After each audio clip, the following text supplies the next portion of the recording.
Hello, everyone. My name is Tony Sani. I head the Corporate Finance and Venture Capital Division here at the Emerging Africa Group, and I'm joined with my colleague. Yeah, my name is Omodola Polawale. I head the Human Resources and Corporate Services teams here at Emerging Africa Group. Hi, Tony. Hi, Dolapo. We're here today to discuss, I think, a very important topic, particularly in these times and amongst young people here in this part of the world. We're, really here to talk about mental health and the effects of one's financial status on mental health. I think in this part of the world, mental health is not taken as importantly or as seriously as other physical health ailments, and it really should be, because not only can it also broadcast itself with physical ailments. If you're not mentally ill, I know there's some studies that show that you can actually become physically ill. It can also debilitate one's life, to the point where you're not productive at work, you're not a contributing member of society, your family life also becomes affected. So I think it's a very important topic to speak on. I mean, Tony, I totally agree. I recall reading a PwC article in Times, and finance, happens to be a major number one stressor, for many people, which has led many into all sorts of, illnesses, right? From anxiety to, to depression, and you see many of them. In fact, for some, it eventually affects how they look in terms of body size. So, for me, looking at finance is something we don't really talk about in this part of this world, and it's something we should, because these things, in one way, they become burdens, especially when you have mounting expenses. You have unpaid obligations. Those things bring about burdens to you, which eventually affect every other part of your life. Yeah, I totally agree. I think I will just ask a question, and then we can get both our perspectives on that. Okay, so how would you say, you've already kind of touched on that, but how else would you say, financial status can affect one's mental health? And do you think there's anything in society that also contributes or exacerbates such issues, particularly here in Nigeria?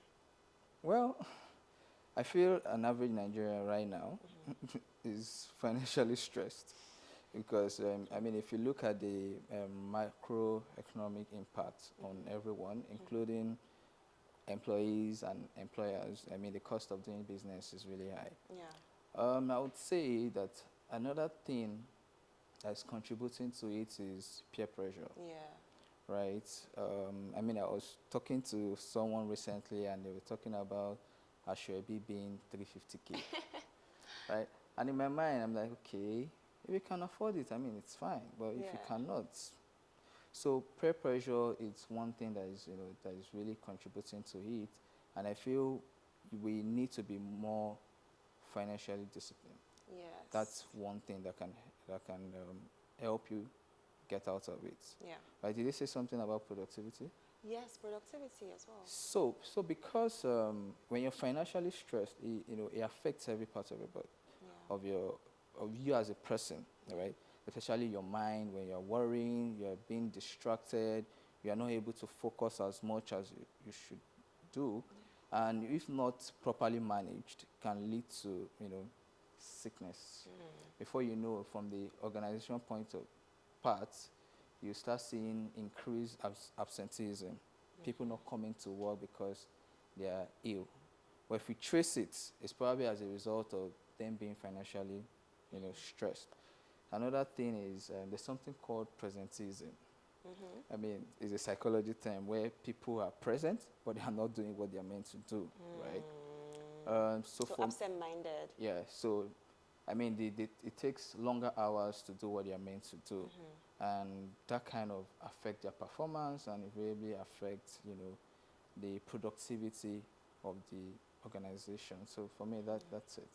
I totally agree as well. I think, first touching on your first point on peer pressure, I think particularly amongst our generation or the youth, let me just say that, not even our generation, in this part of the world, there's mounting societal pressure, right, to essentially fit into what people would consider is a man, especially for men, like, you know what I mean? And you know what those terms they use, an odogwu, for example. And how do you classify an odogwu?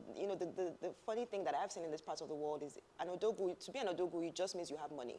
There's really no other standard. You don't even have to be educated. You don't have to be a contributing member of society. You don't have, once they see that you have money, you're an odogwu. They don't ask for the means of the money.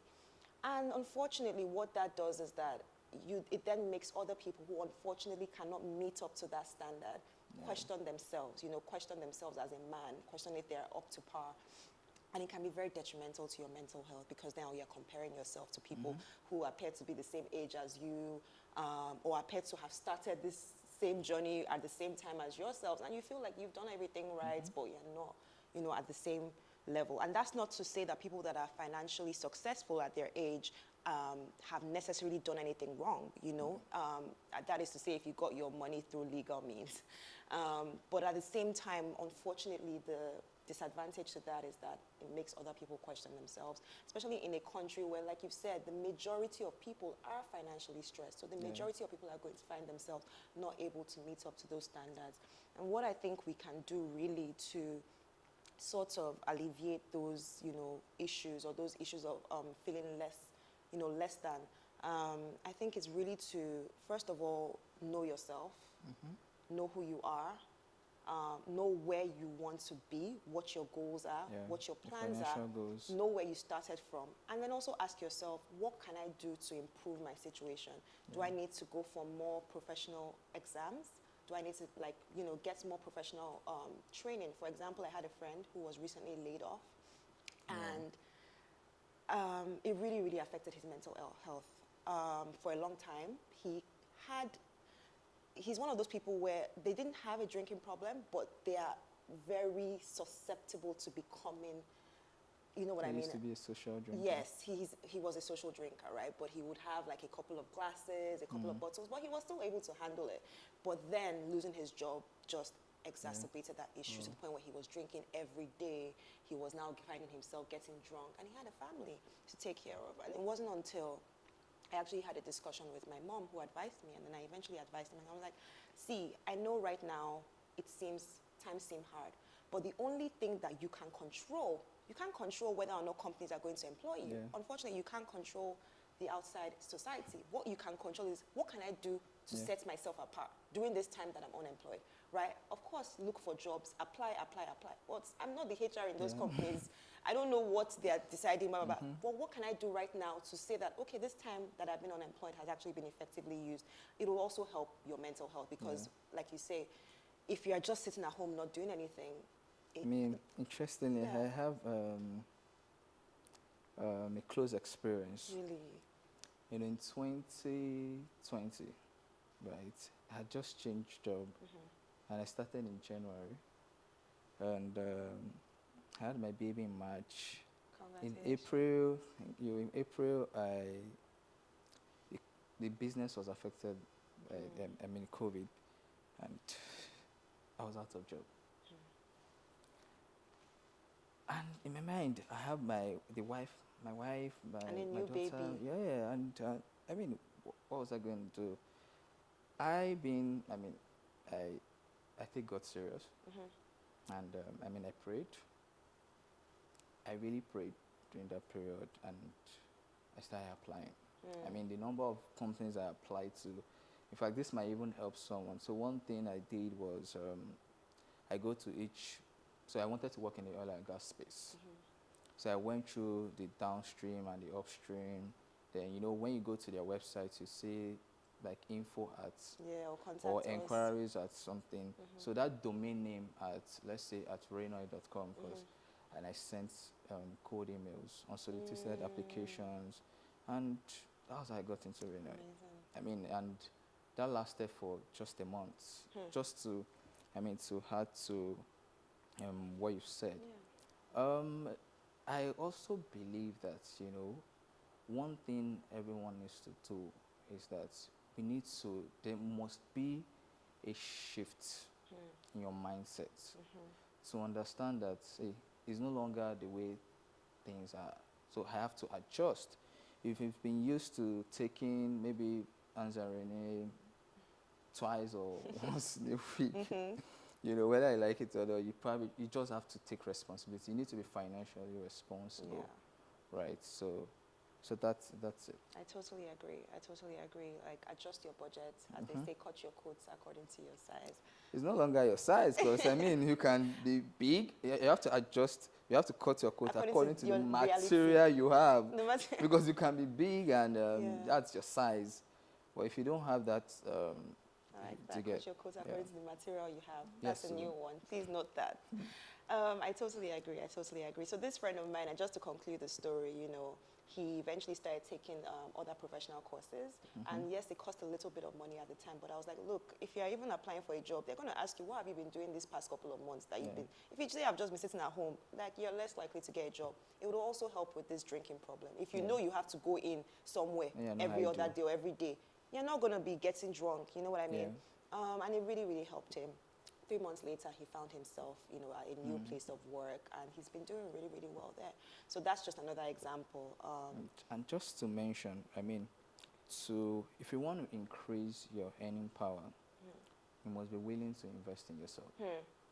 And investing in yourself comes from, like you said, taking professional courses, just being deliberate about developing yourself. Exactly. That's how you can command more money in the labor market.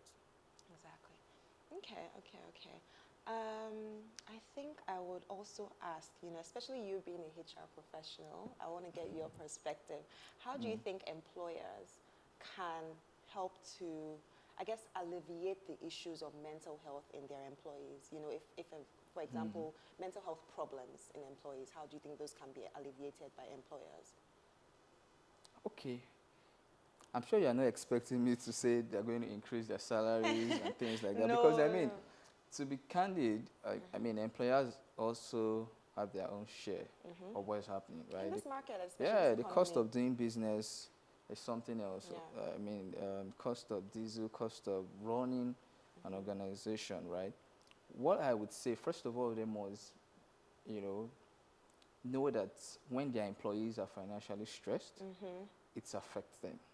Because if it's affecting the productivity or the performance of employees, like I said, when they are ill, right, and there's increase in absenteeism, right, increase in presenteeism, it affects the organization. So for me, some of the things I believe employers can do, there's the cost aspect and there's the one that is non-financial, right? The cost aspect can range from things like increase in salary, subsidy when it comes to transportation, right? You have things like I think the shuttlers, right? So you can provide things like that. You can also do things like maybe zero interest in staff loan. That one will be hard in this market. I agree. But at least maybe discounted interest rates for them. Something very fair. Basically, so people can access. People can access lump sum. Yes. And so from the non-financial side would be, having like a financial wellness program, letting people,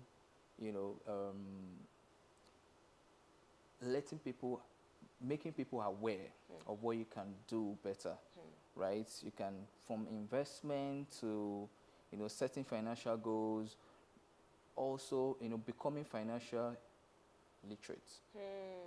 Right? Because what you see is most times, this peer pressure of a thing, right? You must get to a level where, like, you were mentioning something about Odogu. Personally, I signed out from Instagram in the beginning of the year. Yeah, because If I may ask why, So like I said, so those things were affecting me. I used to follow the likes of them, Davido and Co. And at some point, I begin to doubt. I said, tell myself, is it like you're not doing well or what? And that was what I did. I totally And understand. in fact, sometimes my wife will ask me, when are you coming back to Instagram? I'm like, I'm not coming back. I'm fine. So that's me. So that was one way I was, I tried Control to what you were control taking and in. manage what I was taking in. So from the, so those are the things I believe employers can do, and you can also have like an, no, don't let me sound HR, too HR. So I mean, you can have like a counselor, like someone who, where people can talk freely. Then you advise them, oh, this is how you can do, this is how you can spend your money, but this is how you can spend better. These are things that you also need to understand the difference between needs and wants. It's not everything you see that you must, you must buy. So I believe those things would help. Creating a financial wellness program would help. I love that. I love, especially when you talked about helping employees become more financially literate. Because sometimes, like you said, these issues of financial stress, they might come all of a sudden. There might be a sudden shock, right? Maybe, like you said, sudden increases in utilities within the country that are out of your control, or someone losing their job, for example. But which stresses the importance of being financially literate, because if you are financially literate, then you would have been saving towards a rainy day, or you would have at least some form of savings towards a rainy day. And I think that's something that we should all, learn more about or put into practice, that culture of saving, right, for a rainy day. Because unfortunately, what we find is a lot of people are living hand to mouth. I know it is easier said than done, but if you build that habit of little by little establishing some form of a savings account, or some form of, a savings or investment account, even if that is being placed with another entity or another financial advisor to help you, right, control. I know people have like SafeLock with PiggyVest. We also have our mutual funds, our very strongly performing mutual funds here at Emerging Africa, that, we have structured them in a way that you can save even for particular goals, right? So if you know your child's school fees payment date is coming up in September, we have options that are carefully curated for you, so you know what month you need to start saving and depositing certain amounts by, and you can track it as well on our Emerging Wealth app. And you also have your own designated fund manager that you can relate with about any questions you may have, and that way you're already preparing towards those goals. So God forbid, if something happens, you at least know that, okay, school fees for this term is set, right? I think that's very, very important. I also like Just to add, I mean, people have different principles. I think there's a 50, 30, 20 principle. And so for those who might not be, disciplined enough, you can automate those things. Whenever it's your account, there's a standing order to debit a particular amount, and not just savings.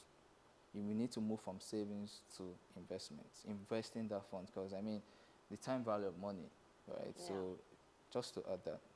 Thank you. Which is where, again, I'll mention our mutual funds, because then you are also generating some level of investment income during that time. And I'm aware, I mean, as of this morning, because as a rule, 50% of my salary goes into it. What I prioritize when I get my salary is, I pay my tithes and give my parents a token. Not necessarily because they need it, but I mean, I learned that from my grandma. And 50% goes into investment. So I know how money market is doing over 19%. Over 19%. So I mean, that's a good one. And the one that has to do with the bond is the Eurobond. Something. Yes, no, that's not the Eurobond. Sorry, the Naira, the bond in Naira. Yes. It's about 20 something. Yeah. The Eurobond is about 11%. So it's already double digits, and I know it's going, back up. That's dollar denominated. Dollar denominated as well. I also encourage people to save in Naira, but also, not save in Naira. I mean, I don't want to say that on air, please, so exactly, that I don't want any issues with the higher ups. But essentially, yes, build a culture of saving. And also that way, you're also putting back into the society, into the economy as well, because the way savings culture is, even if you deposit money with banks, that the banks also use that to lend money as well to society. So it's like a cycle, right? So they lend money to society. People are entrepreneurs, are able to fund their businesses, put it back into society as well, and generate returns on that, also improving society. Yeah. They are able to pay their taxes. They are also able to now, it comes back to you, right? Because if you are also an entrepreneur, a business provider, they're also able to afford your services. So it's a cycle, and it's one way to ensure liquidity flows in the economy. I also think that it's important we talk about, I mean, we've been talking about um, financial stress, mental health, and productivity at work. So, how do you really manage mental health, or how do you manage these things? Because it's important to talk about it. Because I mean, there are many times that I feel overwhelmed. That I feel overwhelmed with bills, right?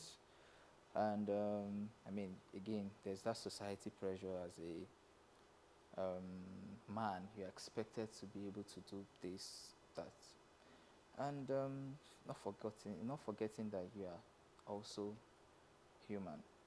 So personally, I mean, what I do is, I try not to compare myself with other people. I tell myself, yeah, I mean, I'm doing well.